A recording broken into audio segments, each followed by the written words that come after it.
필리핀에서 사역하고 있는 김적용 선교사입니다. 자, 우리 앞에 선교사님들 또 식구들 보이죠? 이렇게 한번 인사하겠습니다. 여기 보시면 같이 인사할 수 있도록 제가 올려놨는데요. 어젯밤에 선교사님이 돌아가셨으면 오늘 이 시간에 우리가 못 만나는 것인데 이렇게 만나서 너무 행복합니다. 만나서 반갑습니다. 아시겠죠? 예, 우리 옆에 식구가 있으면 식구끼리, 또 친구가 있으면 친구끼리, 없으면 이 화면을 보시고 한번 같이 다시 인사하시지요. 시작. 어젯밤에 선교사님이 돌아가셨으면 오늘 이 복된 시간에 우리가 못 만나는 것인데 이렇게 만나서 너무 행복합니다. 만나서 반갑습니다. 반갑습니다. 아멘. 아멘. 그렇습니다. 오늘 우리가 여기 있어서 하나님을 예배하고 말씀을 나누는 것보다 더 귀한 복은 없습니다. 저는 오늘 구강 그리스도에 대해서 함께 말씀을 나누고자 합니다. 실상은 여러 선교사님들이 저보다 훨씬 더 잘 아시고 경험하고 계시는 일이기 때문에 저는 어떤 새로운 사실을 말하기보다는 우리가 그리스도에게 함몰되어서 내 삶과 사역에서 그리스도가 주가 되고 그리스도가 드러나고 나타나야 되는데 그렇지 못한 우리의 사역과 삶, 세상과 육신의 욕망에 매몰되어 있는 우리 자신을 벗어버리고 주님 예수 그리스도에게 붙잡힘으로 세상이 붙잡을 수 없는, 사역이나 일이 붙잡을 수 없는, 문제가 붙잡을 수 없는 하나님이 택한 자, 주님의 부름받은 자로 세워지는 은혜가 함께 할 수 있기를 소망하면서 말씀을 함께 나누겠습니다. 왜 예수께서 등장하시는가? 예수께서 등장하시는 이유에 대해서 창세기 3장은 우리에게 말씀합니다. 하나님께서 그리스도를 역사의 전면에 등장시킨 이유는 오직 한 가지 이유 때문입니다. 그것은 하나님으로부터 창조된 인간이 하나님을 등지고 하나님을 떠난 것 때문에 예수 그리스도가 오시게 된 것입니다. 에덴 동산에서 하나님을 만나 나는 주님이 좋아요. 주님은 나의 하나님이시요 나의 창조이시요 나의 아버지이십니다. 주님이 있으므로 내가 있고 주님이 그 사랑이 있으므로 내가 그를 찬송했습니다 하면서 주님을 좋아하고 사랑해야 할 인간이 하나님의 낯을 피했고 하나님의 얼굴을 구하지 않았습니다. 오히려 하나님이 아들이 되고 딸이 되는 것을 좋아하지 않고 하나님이 주시는 것만 좋아하는 그런 결과를 가져가게 된 것이지요. 왜 이렇게 인간이 이렇게 되었는가? 인간이 하나님을 떠난 문제의 본질 원인 세 가지를 성경은 말씀하고 있습니다. 인간이 하나님의 얼굴을 피하고 하나님을 사랑하지 않고 자기의 기준을 따라서 선악을 알게 하는 나무의 실과를 먹고 하나님의 낯을 피해서 숨어야만 했던 인간 문제의 본질의 배후에 무엇이 있었는가를 알아야 하는데 첫째는 사탄이 인간 문제의 본질의 원인인 것입니다. 사탄 때문입니다. 그 모든 문제의 배후에는 사탄이 있다고 말합니다. 창세기 3장 1절에 뱀은 여호와 하나님이 지으신 들짐승 중에 가장 간교하니라. 뱀이 여자에게 물어 이르되 하나님이 참으로 너희에게 동산 나무의 열매를 먹지 말라 하시더냐? 사탄이 아담과 하와를 공격합니다. 창세기 3장 6절에 여자가 그 나무를 본즉 먹음직도 하고 보암직도 하고 지혜롭게 할 만큼 탐스럽기도 한 나무인지라 여자가 그 열매를 따먹고 자기와 함께 있는 남편에게도 주매 그도 먹은지라 치명적인 죄를 범하는 일을 하게 된 것입니다. 이 모든 저주가 한마디로 하나님이 주신 저주하신 내용인데 그 모든 저주가 왔던 이유는 죄악 때문에 범죄해서 그렇습니다. 하나님을 떠나서 그렇습니다. 사탄에 속아서 그렇습니다. 이 모든 사탄의 배후로 사탄의 유혹으로 인간은 하나님을 떠나게 되었고 문제를 가져오게 된 것입니다. 이런 인간의 문제를 보신 하나님께서 하나님을 떠나 온갖 문제를 떠안고 살아가야 하는 인간을 내버려두지 아니하시고 여자의 후손을 보내서 우리를 건지실 것을 말씀으로 약속하셨습니다. 이 모든 문제 가운데 빠져있는 우리에게 너희가 당한 이 문제에서 너희를 건져낼 수 있는 메시아 그리스도를 보내겠다라고 창세기 3장 15절에서 약속하고 있습니다. 이 모든 문제 가운데 있는 인간들에게 메시아를 보낼 것을 약속하시면서 특별히 이사야 9장 6절 7절에 보면 이는 한 아기가 우리에게 낳고 한 아들을 우리에게 주신 바 되었는데 그 어깨는 종살림이었고 그의 이름은 기묘자라 모사라 전능하신 하나님이라 영존하시는 아버지라 평강의 왕이라 할 것입니다. 우리에게 보내신 메시아는 기묘자요 모사요 전능하신 하나님이시고 영존하시는 아버지시며 평강의 왕이십니다. 성경이 이렇게 얘기합니다. 우리에게 오신 메시아가 처음부터 그가 하나님, 평강의 왕, 기묘자, 모사, 메시아이시다. 그가 우리 인생의 죄의 문제를 능히 해결할 수 있는 분이시다라고 말씀하고 있습니다. 그리스도가 인간의 세상에 등장하게 된 두 번째 요인이 창세기 3장 6절에 말씀한 것처럼 죄의 문제가 인간 문제의 두 번째 본질이다. 첫 번째는 뭐라고 그랬죠? 사탄이 요인이다. 둘째는 죄가 그 문제의 본질이다 라고 말합니다. 창세기 3장 24절 다 같이 한번 읽겠습니다. 이같이 하나님이 그 사람을 쫓아내시고 에덴 동산 동쪽 그룹들과 두루도는 불칼을 두어 생명나무의 길을 지키게 하시니라. 아멘.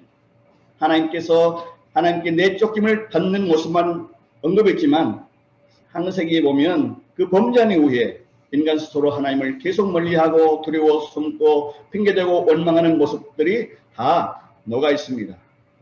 이 마음으로 이 생각으로 점점 하나님과 멀어진 결국은 하나님께 내쫓김을 받았고 하나님이 불칼로 더 이상 하나님께로 에덴 동산에 들어올 수 없는 그런 파국으로 치닫게 하신 것입니다.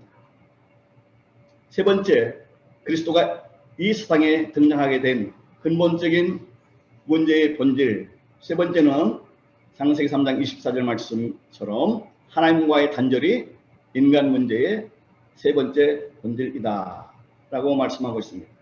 범죄한 이후 하나님과 모든 것이 단절된 인간에게 닥치는 모든 문제가 창세기 3장 16절부터 24절까지 기록되고 있는데요.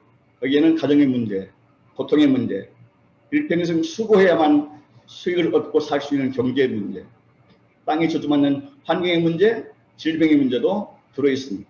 그리고 마침내 흙으로 돌아가야 하는 죽음의 문제까지 포함하고 있습니다. 결코 생명나무의 과실을 따먹을 수 없는 내세의 문제가 들어오는 것입니다. 그 외에도 수많은 문제가 고스란히 녹아 있습니다. 이처럼 인간 문제의 본질이 근원이 뭔가? 죄입니다. 그 죄를 짓게 한 사단, 그리고 그 하나님의 계명을 어기고 스스로 하나님 자리에 오르고자 한 인간의 죄, 하나님 없는 인생, 하나님과 단절된 인간의 문제가 그리스도가 이 땅에 오셔야만 하는 이유가 되었고 하나님이 그리스도를 이 땅에 등장시키는 요인이 된 것입니다. 자, 이렇게 인간의 문제는 인간 스스로 해결할 수 없기 때문에 하나님께서 인간 문제 해결을 위해서 자기의 하나밖에 없는 독생자 예수 그리스도를 통해서 인간의 근원적인 문제를 해결하기를 원하십니다. 사탄을 멸하고 죄를 사하고 하나님과 함께 동거하고 동역하는 하나님께서 본래 의도하신 대로 창조한 창조가 회복되기를 작정하셨고 그 일을 이루셨습니다. 그러면 그리스도가 누구인가? 그리스도의 본질은 무엇인가? 다 같이 한번 읽겠습니다. 그리스도의 본질, 왕, 제사장, 선지자. 아멘. 우리의 문제를 해결하기 위해서 하나님이 보내시고 등장시킨 그리스도에 대한 이해를 함께 상고해 보겠습니다. 그런데 많은 사람들은 그리스도에 대해서 다른 이해를 하고 있습니다.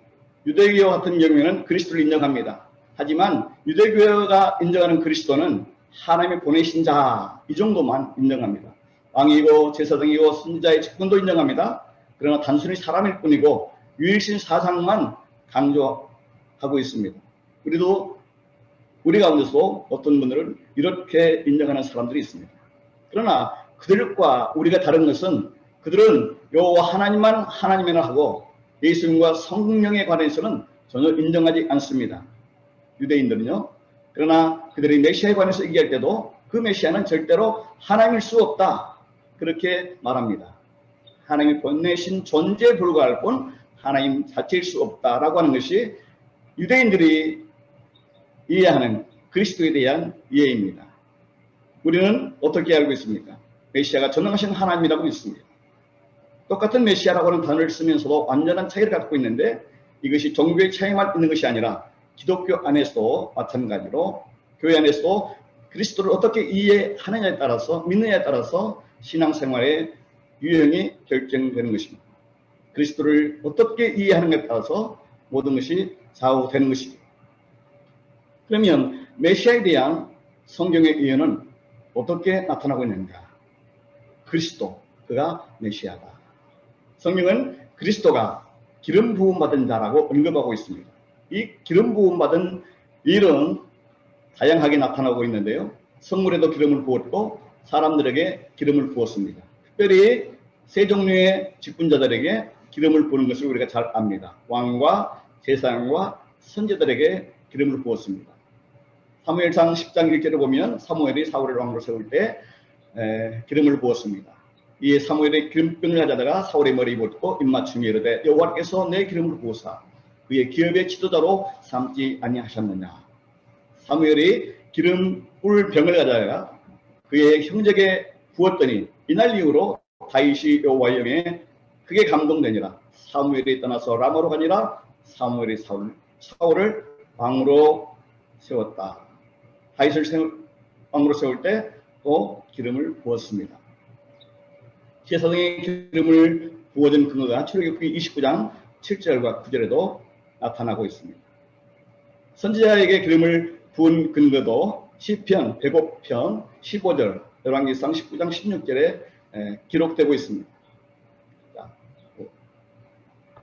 이처럼 메시아, 우리의 구원을 위해서 기름 부음을 받는 자가 갖는 의미와 역할이 있습니다. 메시아는 기름 부음을 받은 자이다. 왕과 제사장과 선지자의 사역을 감당하신 분임을 알게 합니다. 왜 우리 하나님께서 우리 인간을 건져드는 그 구원자 이름을 기름 부음 받은 자로 썼을까요? 그리고 또 구약의 기름 부음 받은 자에게 대한 흔적을 남기고 계시는가? 자, 기름을 부었다는 것은 거룩하게 구별했다. 이 말은 하나님이 택한 사람이라 그런 강력한 뜻을 포함하고 있습니다. 하나님께서 특별히 구별해서 거룩하게 하신 의미로 기름을 부었다. 그가 왕, 제사장, 선지자이다. 그래서 이 단순히 직분을 맡은 것 이상을 의미하고 있습니다. 하나님과 관계 있는 사람. 그래서 세 종류의 직분자들에게 기름을 부어주고 그 기름 부음으로 말미암아서 세 직분자들이 메시아와 관계 있음을 구약에서 잘 알게 합니다.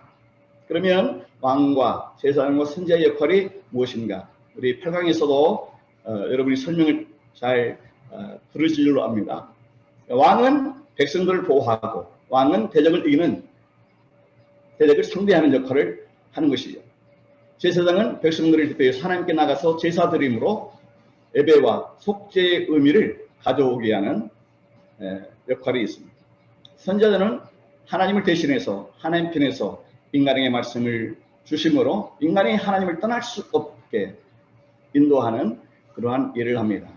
이 그리스도는 왕과 제사장, 선지자 역할을 감당하는 분이신데 모든 참된 왕, 참된 선지자, 참된 제사장이신 하나님, 그가 메시아이시고 그가 그리스도이시다. 구약에서는 그런 인물을 우리에게 보여주는데 사무엘이 그리스도의 모형으로 제사장이면서 선지자, 왕으로서의 역할을 했다고 소개하고 있는 것을 보게 될 것입니다. 자, 그러면 그리스도의 삼중직, 왕, 제사장, 선지자 이 삼중직 역할이 왜 필요한가? 라고 했을 때 그것은 인간의 문제를 해결하기 위한 것이다. 그리스도는 왕과 제사장, 선지자, 삼중직 역할을 감당하신 분이라고 우리에게 말씀합니다. 왜 그리스도가 이 삼중직의 역할을 감당해야 하는가? 라고 했을 때 인간 스스로 해결할 수 없는 문제를 하나님이 예수 그리스도를 통해서 완벽하게 해결해 내시기를 원하셨기 때문에 그렇습니다. 앞에서 언급한 것처럼 인간의 문제는 하나님을 떠나 죄 가운데 있기 때문에 이 죄의 배후에 있는 사탄과 인간의 죄, 욕망 이런 것들을 우리가 이길 수 없기 때문에 하나님이 이렇게 역사하고 계시는 것입니다. 이렇게 죄에 빠진 인간의 근원적인 모든 문제가 해결되려고 하면 사실 인간 모든 문제의 근원에 대한 해결이 필요한데 문제는 그 인간 근원의 문제를 인간 스스로가 해결할 수가 없다는 것입니다. 어느 누구 하나도 사탄을 이길 수 없습니다. 죄를 스스로 해결할 수 없고 하나님을 스스로 만날 인간이 없습니다. 제가 어렸을 때 수영장 소 가지고 저수지에 가서 소 놔두고 목욕하다가 나오는 어떤 사람이 종이떼기 하나 줘가지고 읽어보니까 아 하나님이 계시는구나 믿어졌습니다. 그런데 그렇게 내가 생각해서 내가 하나님을 믿었다 그렇게 생각했는데 그렇게 된 것이 아니라 하나님이 나를 찾아오셔서 만나주셨기 때문에 내가 하나님을 믿었지 내가 그때 스스로 하나님 찾아가서 믿었다 그렇게 말할 수가 없는 것입니다. 인간이 스스로 하나님을 만난다. 불가능한 일이고 될 수 없는 일입니다. 인간이 스스로 인간의 문제를 해결할 수 없기 때문에 하나님이 메시아를 약속하셨고 그 메시아이신 그리스도가 왕으로 선지자로 제사장으로 우리 가운데 오셨다라고 하는 것이 그리스도에 대한 메시아에 대한 근거인 것입니다. 이 왕이신 주님이 사탄을 이기고 우리를 보호하시고 메시아이신 제사장님께서 우리를 죄를 해결하시고 하나님께 예배하는 삶을 살게 하시고 선지자로서 그리스도가 하나님을 떠나 있는 우리로 하여금 하나님을 만나서 하나님과 화목하게 하는 일을 하고 계시는 것입니다. 즉 메시아는 모든 인간 근원에 있는 모든 문제의 근원을 해결하시는 하나님이 되신다 하는 것을 우리가 기억하면 좋겠습니다. 그래서 인류 문제의 모든 문제 해결자이신 예수 그리스도를 우리가 믿고 따라야 하는데요. 고린도서 1장 24절입니다. 다 같이 읽겠습니다. 오직 부르심을 받은 자들에게는 유대인에게나 헬라인이나 그리스도는 하나님의 능력이요 하나님의 지혜라 이 얘기했습니다. 아멘. 그리스도는 하나님의 능력입니다. 하나님의 지혜로 우리 가운데 계시고 계속 일하시고 역사하고 있는 것입니다. 이 그리스도는 출애굽 당시 많은 사람들의 문제를 해결하신 그리스도라고 소개합니다.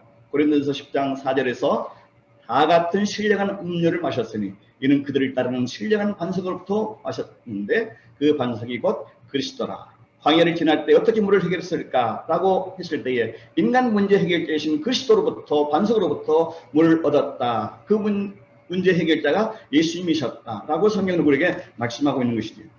실제로 그리스도는 우리 인생에 이와 같은 역할을 하시는 하나님의 능력이요 하나님의 지혜로 우리 가운데서 생명을 공급하시는 하나님이 되신다. 그가 우리 가운데 있는 한 우리 인생의 문제는 문제일 수 없다. 인류 모든 문제 해결되신 예수 그리스도이시다. 그러면 우리 가운데 오신 그리스도는 어떤 분이신가? 그분도 내 삶의 모든 문제를 해결하시는 해결자이시다라고 성경은 말씀합니다.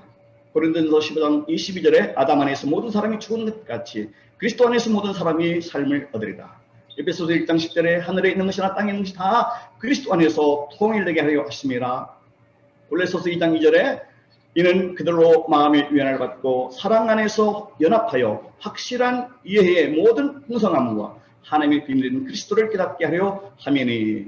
자, 다 같이 또 읽습니다. 골로새서 3장 11절입니다. 헬라인이나 유대인이나 할레파나 무할레파나 야만인이나 수고드야인이나 종이나 자유인의 차별이 있을 수 없나니 오직 그리스도는 만유시요 만유 안에 계시니라. 우리의 모든 문제를 해결하시는 그리스도는 이처럼 하나님의 능력이요 하나님의 지혜요 하나님의 비밀이며 만유 자체이고 만유 안에 계시는 하나님이십니다. 이 그리스도께서 내 인생에 오신다면 우리 인생 가운데 있는 수많은 문제를 해결 못하실 것이 없습니다. 아멘. 만유 자체이시고 만유에 계시고 하나님의 능력이고 하나님의 비밀이고 하나님의 지혜이신 그리스도께서 지금 내 인생과 내 사이에 오신다면 우리 주변에 있는 모든 문제가 사라지는 것이 아니라 더 이상 문제가 되는 일이 없게 된다. 이것이 비밀이라고 할 것입니다. 우리의 삶과 사역에 있어서 진정으로 문제가 되는 것이 무엇입니까? 하나님을 떠나 하나님 없이 행하는 모든 것이 다 죄입니다. 그런데 천지를 창조하시고 만유 자체이시며 하나님의 비밀인 그분 예수 그리스도가 그 문제까지도 허락하신 그리스도께서 우리에게 오신다면 우리의 문제는 더 이상 문제가 될 수 없다. 더 이상 문제가 될 수 없을 뿐만 아니라 우리 안에 있는 그리스도께서 그 뜻하신 대로 우리 모든 문제를 다스리게 할 것입니다. 그리스도께서 우리 인생에 들어오시면 부자가 되지 않아도 다른 말로 가난해도 핍박을 당해도 감옥을 가게 돼도 절망적인 상황에 처하게 되어도 심지어 죽음에 이르게 될지라도 그것이 나와 상관없는 내게 문제가 되지 않는 그런 일이 될 것입니다. 그래서 저희 교인들에게 제가 자주 강조하는 한 가지는 뭐냐면 가장 좋은 축복 아직 오지 않았다. 내가 죽어야 열리는 천국 그게 가장 큰 축복인데 그렇게 고백할 수 있는가? 누가 그렇게 고백할 수 있는가?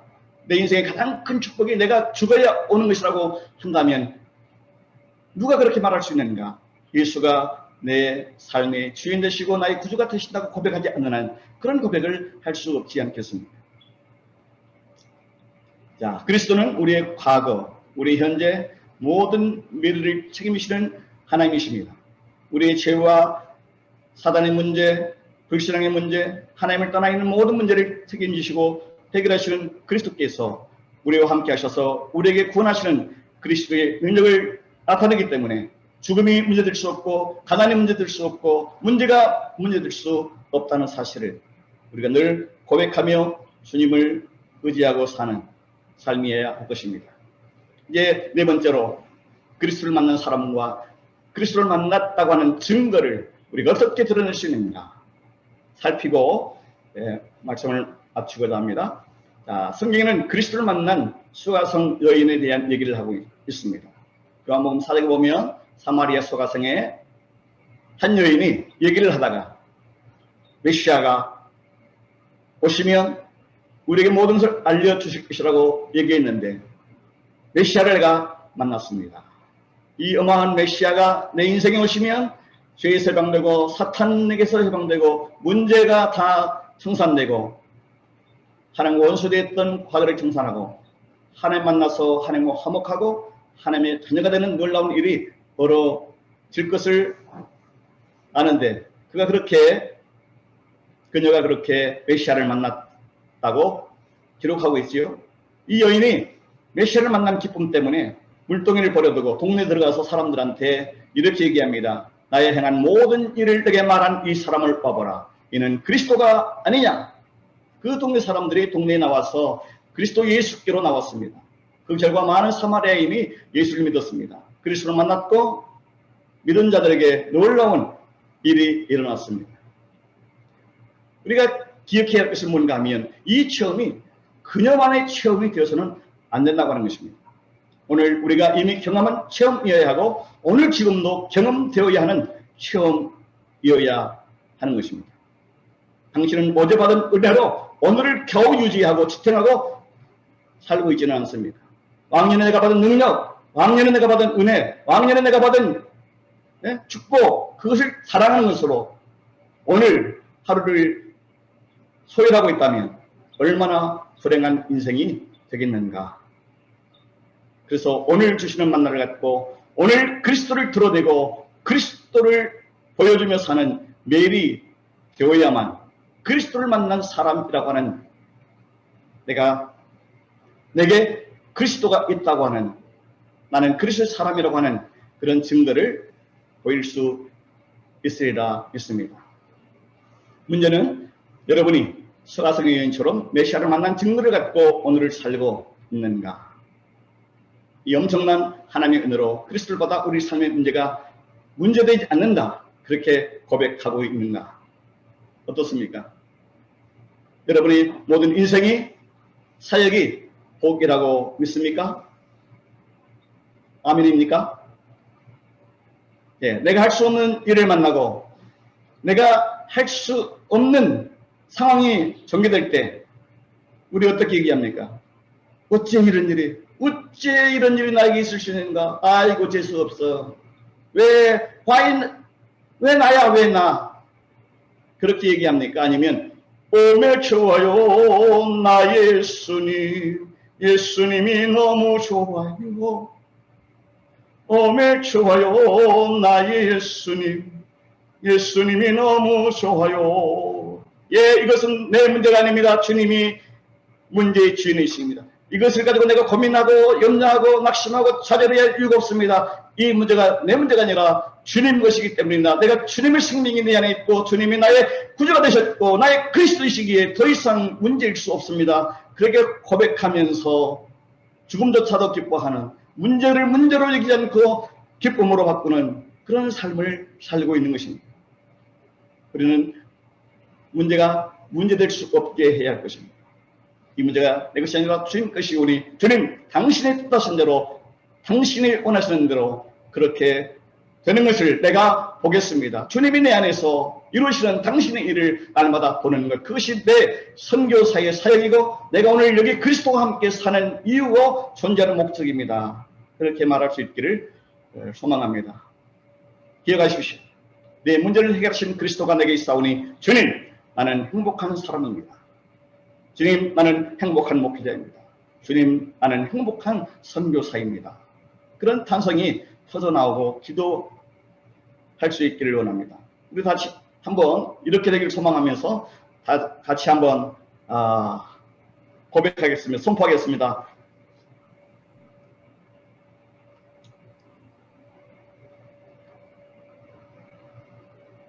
주님 나는 행복한 선교사입니다. 주님 나는 행복한 목회자입니다. 주님 나는 문제에 매이지 않는 하나님의 종입니다. 아멘. 다시 한번 해보겠습니다. 주님 나는 행복한 사람입니다. 주님 나는 행복한 목회자입니다. 주님 나는 행복한 선교사입니다. 메론 예수 그리스도 사하긴 부하이 아이 아꼬아이 마사야 아꼬아이 마구띠. 아멘. 아멘. 자, 마지막 어찌 이런데요. 그러면 그리스도를 만난 사람들이 힘써야 할 일이 있다. 내가 그리스도를 만난 하나님의 사람이다. 내가 그리스도를 만난 하나님의 종이다. 그렇게 인정한다면, 그것을 믿는다면 내가 해야 할 일이 뭐냐? 마태복음 16장 18절 19절, 사도행전 11장 26절. 아까 우리 허명수 성교사님께서 마태복음 16장 18절 19절은 잘 말씀해 주셨으니까 제가 더 이상 얘기하지 않고요. 음부의 권세가 이기지 못하는 교회를 세워야 한다.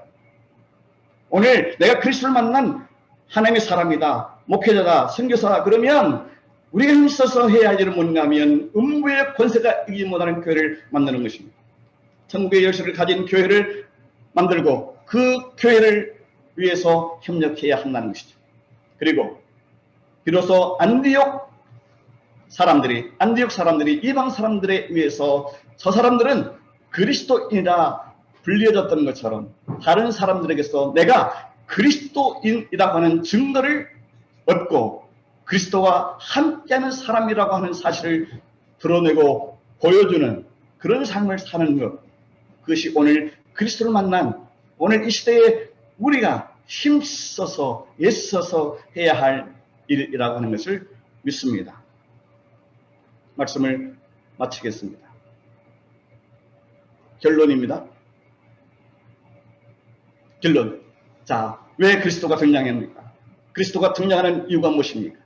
그것은 인간의 근본적인 해결할 수 없는 문제 때문에 하나님이 그 아들 예수 그리스도를 메시아를 이 땅에 보내실 것을 약속했습니다.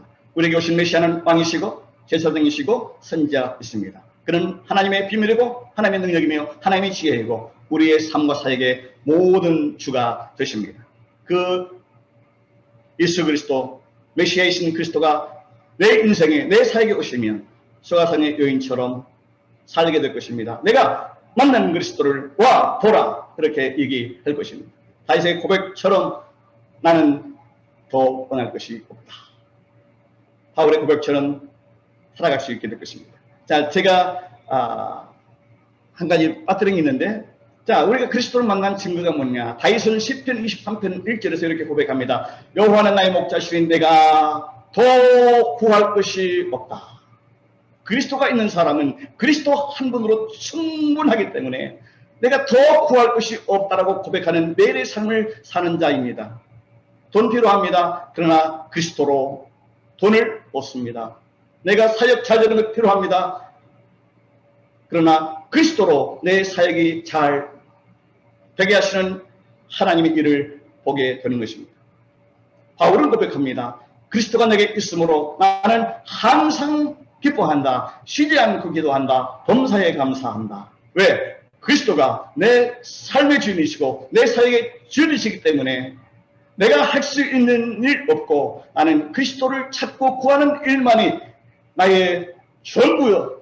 내가 해야 할 전부의 일이고 그리스도께서 내가 해야 할 당신의 일을 내 안에서 이루어가시기 때문에 내가 염려할 것도 내가 걱정할 것도 낙심할 것도 실망할 것도 없다. 그리스도로 충분하다. 그런 고백들을 함께하고 있는 것입니다. 내가 그리스도를 만난 증거를 이렇게 드러내며 사는 매일이 될 수 있기를 주께서 원하시고 소망하신 줄로 믿습니다. 바로 고백처럼 하나님의 뜻대로 사역하는 기쁨이 넘쳐나기를 원합니다. 내가 하는 일은 없어지고 하나님께서 내 안에서 이루어가시는 넘치는 은혜로 문제에 집중하지 않고 그리스도를 바라보는 은혜가 넘쳐날 수 있기를 바랍니다. 아멘. 우리 함께 기도하겠습니다. 다 같이 기도를 같이 따라하겠습니다. 예수님 사랑합니다. 예수님 사랑합니다. 감사합니다. 예수님 사랑합니다. 예수님 당신은 나의 그리스도 나의 주님이십니다. 예수님의 예수님, 이름으로 기도합니다. 나의 그리스도, 아멘. 나의 주님이십니다. 주님께 박수하겠습니다. 주님 잘하셨습니다.